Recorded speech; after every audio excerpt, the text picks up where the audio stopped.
Good afternoon, good people. Welcome to a special edition of Major Level Entertainment. I'm your host and owner of this channel, your boy Big Major. I wanted to come in because I wanted to talk about something real quick, something that has dawned on me, you know what I'm saying, real quick. Um, while we're talking about going into the playoffs and game schemes and who's gonna start throughout the playoffs, different, rotational guys or whatever the case may be.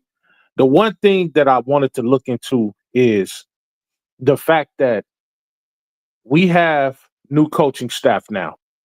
And now we're going into the playoffs with this new coaching staff for the first time. And we're going into the playoffs with a first time coach in any professional capacity. Guys never coached college, never coached an NBA team, never has even been an assistant coach. And that's what made me bring up this show today. I want to talk about going into the playoffs. And I remember saying at the beginning of the season when we acquired our new coaching staff, I remember saying that JJ would sometimes defer to Scott Brooks and Nate McMillan. And the reason why I said that is because both those guys, both those guys have had coaching experience, whether it be assistant coach, head coach, and experience, good or bad. They've had the experience. And in between both of those guys, you got over 40 years of experience. Plus, they have Bob Byers too. So let's go ahead and look into why I believe that JJ should and probably will defer more to his coaching staff, his star coaching staff. Here's why. Okay, let's look at Scott Brooks first. We're going to look at Scott Brooks, all his playoff games, every game he's going to, as a coach in the playoffs. So far, Scotty Brooks he's going to the playoffs 97 times. And of those 97 times, he's won 49 of 48. Okay. As an assistant coach, a coach, whatever the case may be. He won 49 games. He lost 48 games. He has a playoff record, a playoff percentage of 0.505. That means he's 50% in the playoffs. Okay. That's going to be important for us because once again, like I say, that experience, you know what I mean? So we're definitely going to need his experience. I'm going to get further into details in a second. Give me a second. So in 2010, they played 6 games under his tutelage. 6 games when he was with OKC. They won 2 and lost 4 in a playoff series. The next year over OKC, they won again. Next year over, they won 9, lost 8. The next year over in OKC, 2011-12 season, he won 13, lost 7. The next year over in 2012-2013 season, won 5, lost 6. Okay. In 2013-2014, he won 10, lost 9. Okay. Hold on. Didn't go to the playoffs in 2014-15. That was his last year with OKC. First year with Washington. He had 13 playoff games. He went 7-6. 7 wins, 6 losses. And then the next year in Washington, 2017, 2018, he went 2-4. And then his last year in Washington, went to the playoffs, and they won 1 game and lost 4. Now, I'm not so much worried about the losses or even the wins. I'm thinking about the fact that he's gone in the first place. You know what I'm talking about? And then in 2012, he I think they won the Western Conference. They was Western Conference champions 2012 when he was with OKC. So Scott Brooks, suffice it to say, does have that experience being in the playoffs, and we're going to need that, especially with a rookie head coach. That's why I believe that JJ Reddick is going to defer heavily on he and Nate McMillan, especially when it comes to the defensive scheme. Yo, what's up, Laker Girl? Said, salute, brother. Hit that like button. Subscribe if you are new to the channel. Also, thank you, Laker Girl. Also, please go subscribe to her channel, Laker Girl 36. Please go subscribe to her channel. And you know what I'm saying, follow the channel, like the content, go over there and look in on some interviews. She be having dope interviews over there with people that are hard to get in contact with. So please go support her, my little sister. There he is, my nephew. Said salute, salute nephew. You know what I'm saying? Just doing a quick little show on the coaching. You know what I'm saying? I want to take it off the players for a minute in the games and look into the coaching, because we're going into the playoffs. We're going to need these coaches' experience, because JJ doesn't have any NBA experience, whether it be regular season up until now or the playoffs. And in the playoffs, it will behoove him to defer more to Scott Brooks and Nate McMillan in particular. Okay, so that was Scott Brooks. Now let's go to Nate McMillan. Nate McMillan is 18 all-time coaches. He's 18. He's number 18. I don't know if he's fallen or whatever the case may be, but the last time I checked, he was number 18 all time in coaching. And that says a lot to a game that has had many coaches come through here. You know what I'm talking about? Lakers all day. Big game for us to win. JJ Reddick got a coach now. Oh, absolutely. Absolutely. We're going to get into that. Okay. So let's look at Nate McMillan's track record in the playoffs. Now, mind you, I don't care about if a coach has more wins than losses or more losses than wins. All I care about is the experience of it all, the experience. And when it comes to experience, well, y'all, I got to wait for my laptop to reset. But when it comes to the experience, we're definitely going to need experience in the playoffs. One thing is one thing to be, in the regular season to coach and coach good in the regular season. But when it comes to the playoffs, we have to have that experience of coaches that has been there. And I'm glad that these coaches were hand selected in large part by JJ Reddick, because he knows these coaches. He knows what they're capable of. And if he doesn't know on his own, he definitely had coaching advice from Coach K, which is, they say every coach has a coach. And Coach K is every coach has a consulting coach. And Coach K is JJ Reddick's consulting coach. I mean, obviously, he played for Duke. So, what are you going to do? You know what I mean? And when I saw that Nate McMillan was coming over as a coach, a part of the coaching staff, even before anybody else could say anything or before we can get into the full details of it all, I automatically knew what was getting ready to happen, because Nate McMillan has a relationship with Coach K as well. Remember, he coached in the Olympics as an assistant coach to Coach K. I believe it was 2006, 2008, and 2012. So he's coached up under him, and I'm willing to bet that Coach K said, "Hey, if you want to build an all-star, like an Avengers-like team of coaches, you got to get this guy on your team as a coach. You got to get him on the assistant side as a coach." And I do believe, I don't know who falls second in command when if JJ goes down, but I'm willing to think and willing to bet that it is probably Nate McMillan. He probably falls second in command. If something happens to JJ, he had to take a personal day. He had to sit down or whatever. And I'm perfectly fine with that if that happens. I'm perfectly fine with he or Scotty, because both of those dudes do have experience in the regular season and in the playoffs. Like I said, you're looking at guys who, they boast about a 40-year career together. We put them together, over 40 years of experience in the NBA when it comes to playoffs. Okay, I got power again. So let's look at Nate McMillan's. Let's just look at his playoff record. Okay. Let's look at his regular season record just to put things into perspective. Okay, he's coached as it stands up until now. He's coached more than that, but we're not counting the Lakers. But before he came to the Lakers, he's coached 1,428 games. And of those 1,428 games, he's won 760 of those games and lost 668 of those games for for a career percentage of just over 53%. So he is definitely a winning coach. Definitely a winning coach. As a matter of fact, the lowest percentage that he's won in his career is 0.256. So about 25.5%. And then the next year over in Portland, 0.39, 0.390. So that's 39%.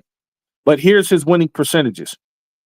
His first 5 years with Seattle, he's got a 57% win rating. He's got a 55% win rating. He's got a 49% win rating.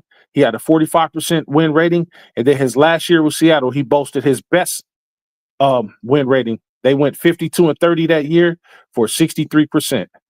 Okay, his first year with Portland, he went 26%. Second year with Portland, he went 39%. His third year, he started picking up. He went 50%. They were 41-41. They went 54-28 under his tutelage for 65.9%. In Portland, they went again, once again, trending up. They went 50-32 for 61%. Still standing up, still made it to the playoffs this year. 2010, 2011, they went 48-34 for 59%. And then his last year in Portland, he was fired that year, 2012. They got 20 wins and 23 losses for 47%, which is still pretty good. His first year in Indiana, they was fourth in that division.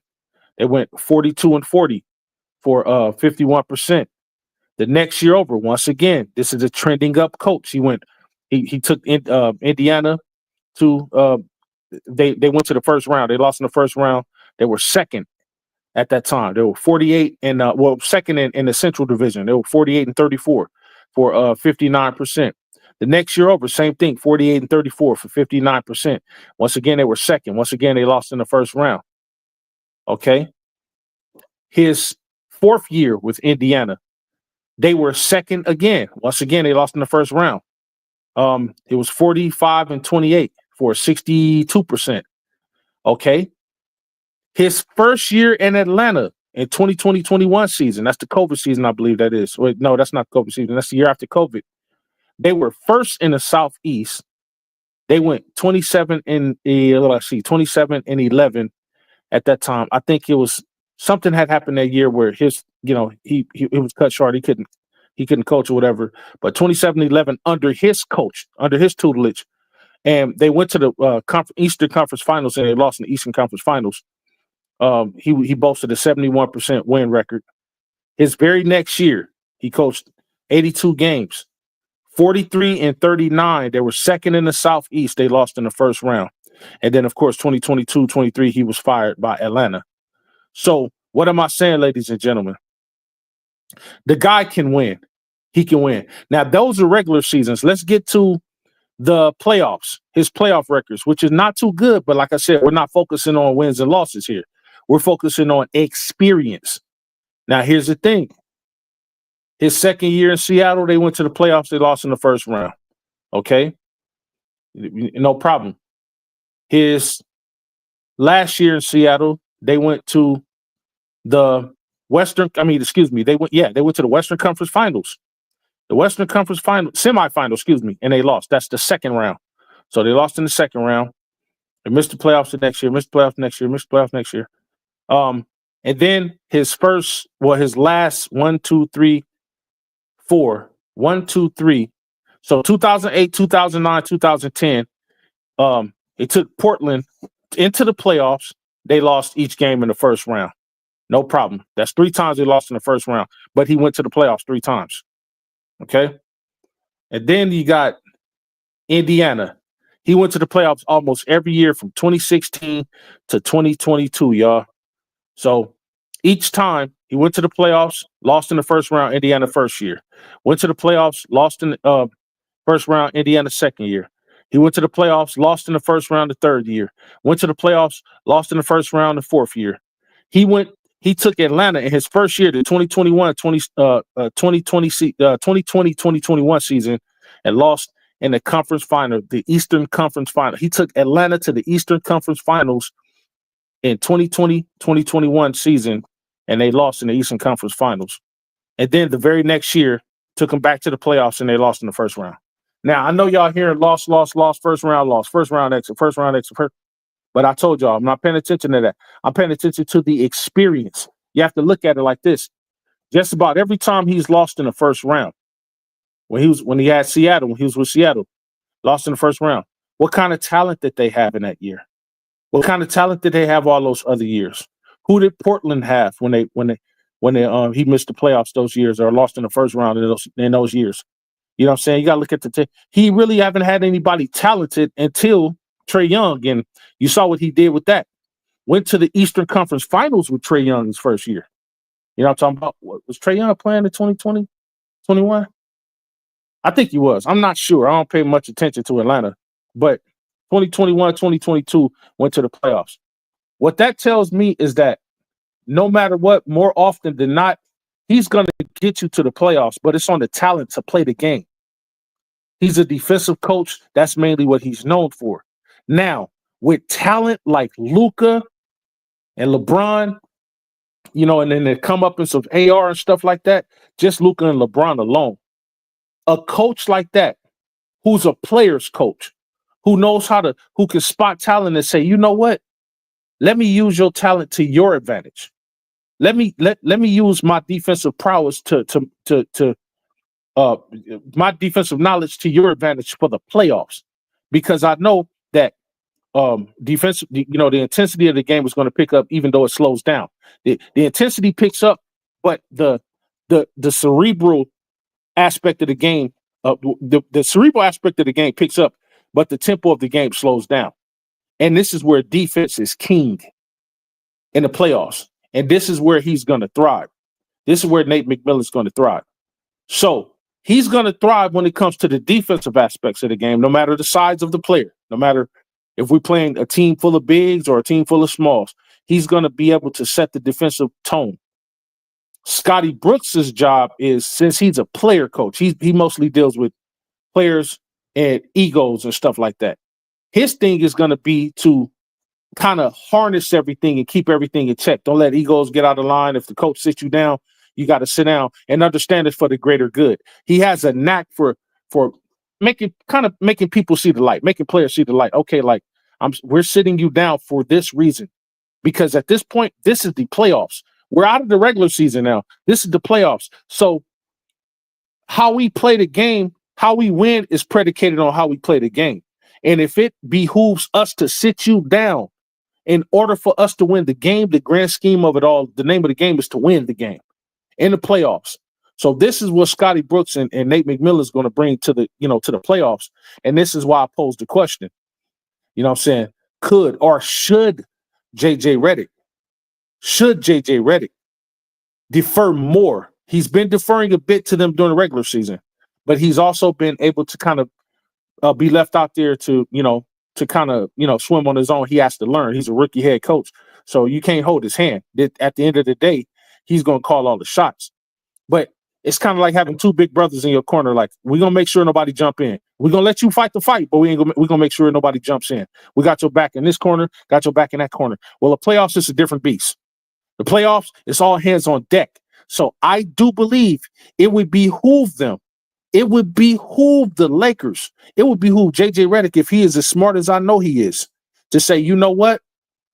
I need my snipers. I need my left-hand sniper on my left-hand side, my right-hand sniper on my right-hand side. Notice he's sitting in between those two now. So he's getting it an earful in both ears. Hey, look, hey, Jay, do it like this. Hey, man, no, I think, don't sit Jackson. Hey, put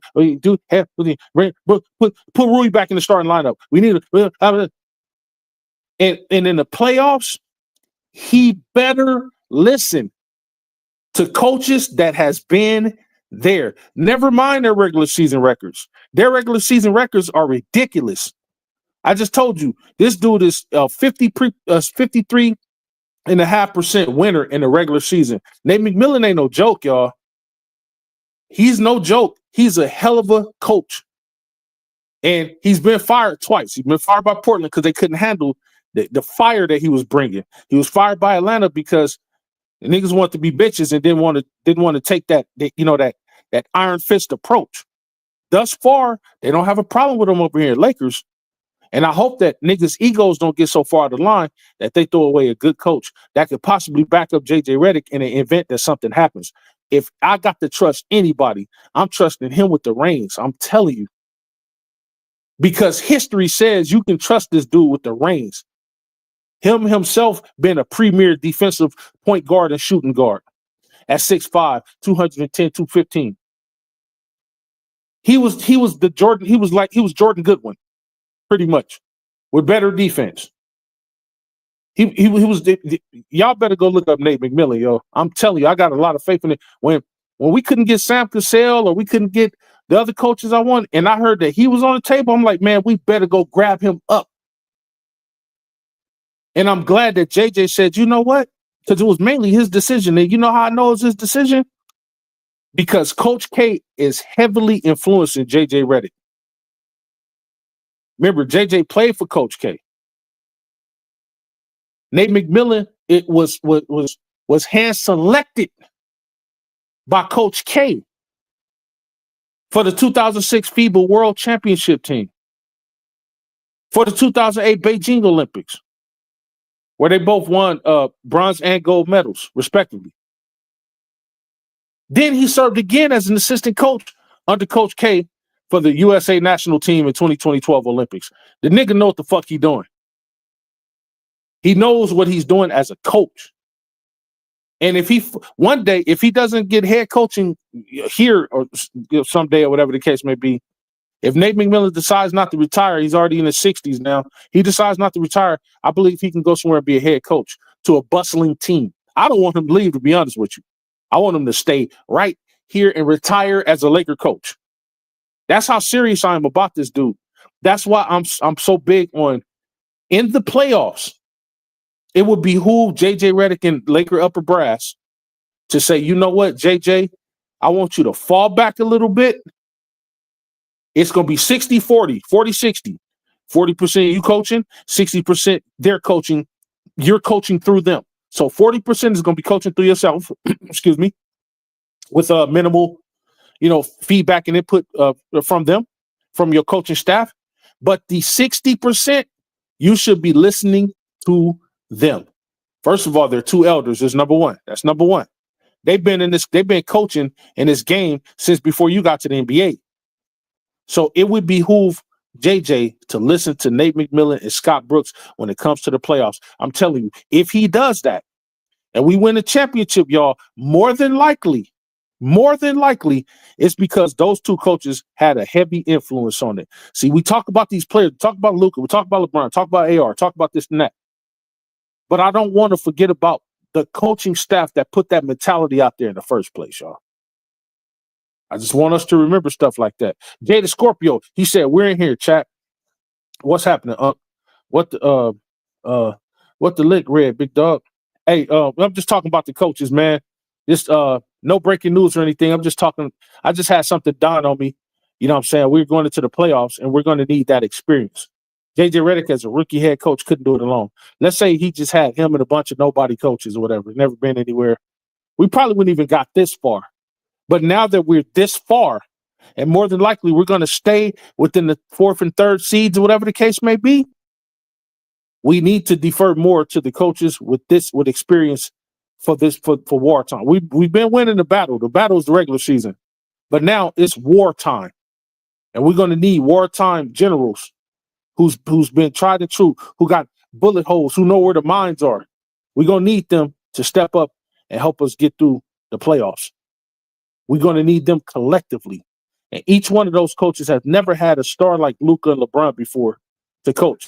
Because if they had, their records would be even better. But I want their experience. I want their defensive experience. I want their experience on how to run plays and how to do plays and which players should play this position and matchups. We need their experience in the playoffs, because the playoffs is going to be a total different beast than the regular season.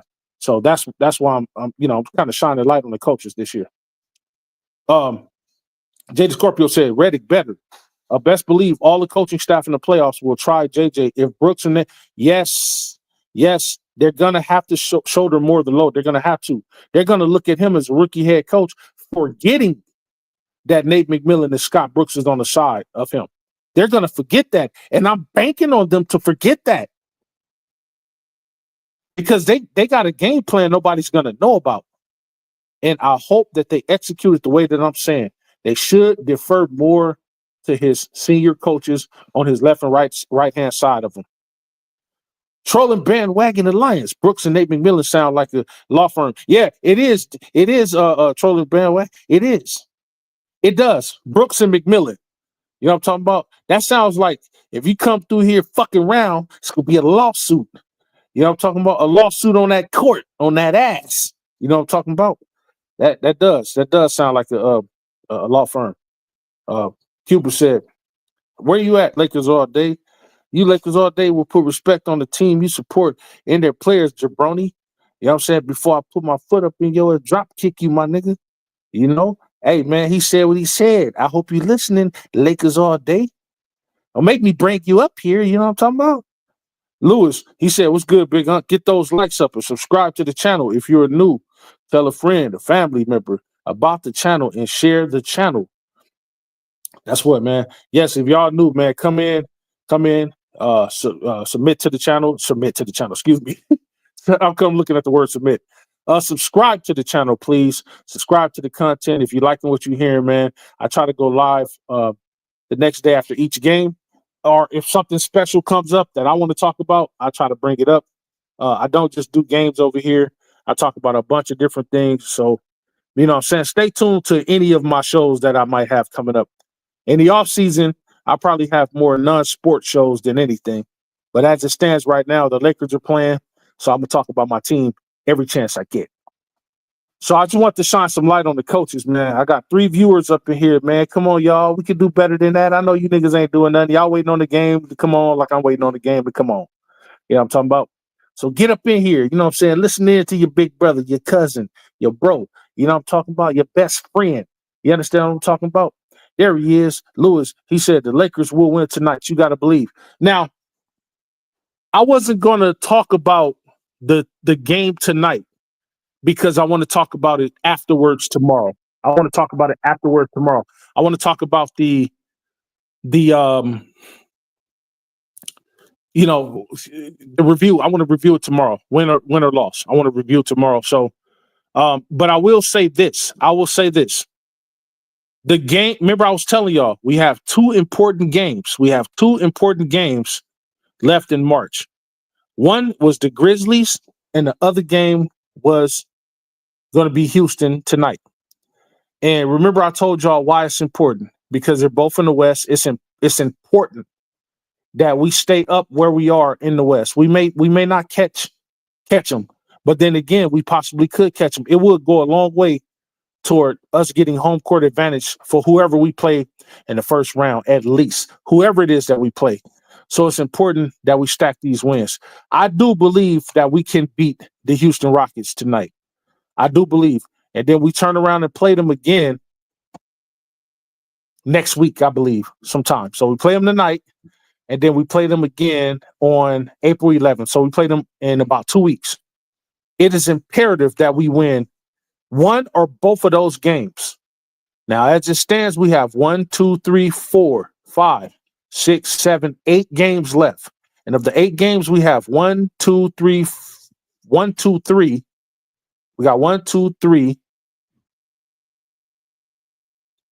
Just 4 home games left and 4 away games left.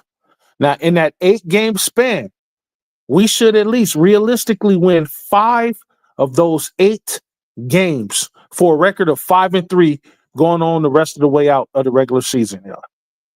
It is not impossible, but it starts tonight. We need to win all our home games. We have 4 home games. We should at least get those 4 home games. If we don't get those 4 home games and we just get 3-1, then we better at least win 2 away games. I do believe we can beat the Pelicans on Friday. I do believe we can get the Warriors on Thursday. Steph Curry is, I think Steph is back. So we need to do whatever we need to do, and then we need to get a split of the Thunder. At least a split. All right? But we're going to talk about that tomorrow, whatever the outcome of the game is tonight. I will be up here live to talk about it tomorrow at about 12:30, the normal time I normally go on. I just want to bend y'all ear for a minute right quick. If you can't listen in right now, or you at work, or you doing something, or you sleep, or whatever the case may be, I hope that you will come back and listen to it while you're doing something. Or just put it on and listen to this show, today's show. I know it was an impromptu show. Nobody really expected me to go live today, but it was just something that I had in my head that I think the Lakers should try and should do. I did text DJ and let him know I was going live, but he didn't respond, so he must be asleep or whatever the case may be. But that's how I feel, y'all. In order for us to be successful, I think JJ is going to need to rely more heavily upon his all-star coaching lineup.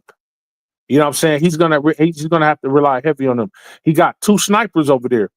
You know what I'm saying? Over there on the court next to him. He got Nate McMillan on his right-hand side. He got Scott Brooks on his left-hand side, much like how up here on Lakers and, up on Major Level Entertainment, I got Lewis and H. Davis as my snipers, my go-to guys when I need some help, when I need assistance. I turn to those guys because I can't do it alone. Lewis is my Nate McMillan. And H. Davis is my Scotty motherfucking Brooks. Shout out to everybody that showed up to the channel. Shout out to Laker Girl 36. Go subscribe to her channel. Like I asked you before, please go subscribe to her channel and go over there and follow her content. Check it out. You know what I'm saying? Thank you to my nephew Lewis for showing up. Thank you to Jay the Scorpio for showing up.